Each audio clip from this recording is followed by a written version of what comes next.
Let's dive down into the ocean in the Cambrian period, 520 million years ago. It's teeming with life down here. These are some of the most ancient animals, evolutionary experiments. Of all these bizarre creatures, it was this ferocious predator that held dominion. It's from a group called the Anomalocarids. But now, 520 million years on, a fossil from Greenland is adding a new dimension to the story of these Cambrian monsters.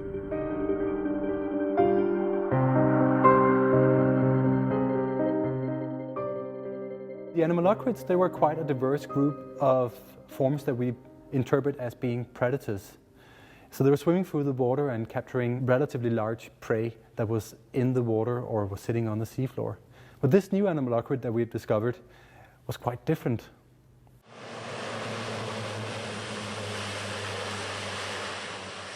The locality that we've been working on is called Sirius Passage, which is situated in North Greenland, about 82.5 degrees north. So you're almost at the North Pole. And what that means is that we have daylight all day long. The sun is just moving around in a circle up there. Sirius Passage is teeming with fossils, and also teeming with fossils that we don't necessarily always find in other localities.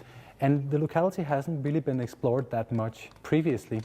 So we knew that we were going to find a lot of soft-bodied fossils, and we also knew that there was a good chance that we were going to find something completely novel. We basically just sit on the hillside and take chunks of rock out. Every time you split the rocks, there are some remarkable soft-bodied fossils, and then occasionally you find something spectacularly new, and you don't really know what to expect.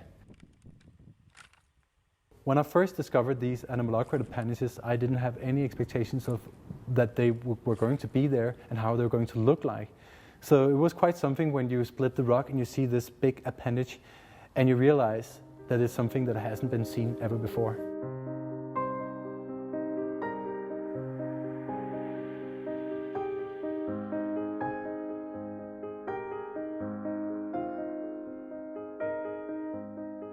So this is the fossil that made us realize that we had something remarkably new.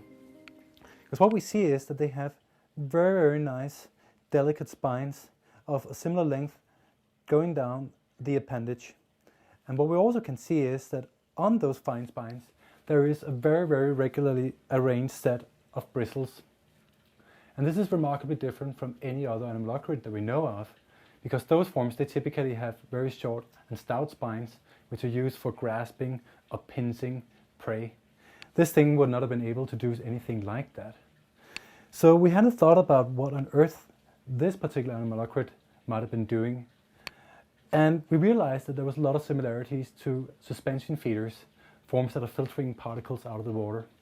The way that the appendage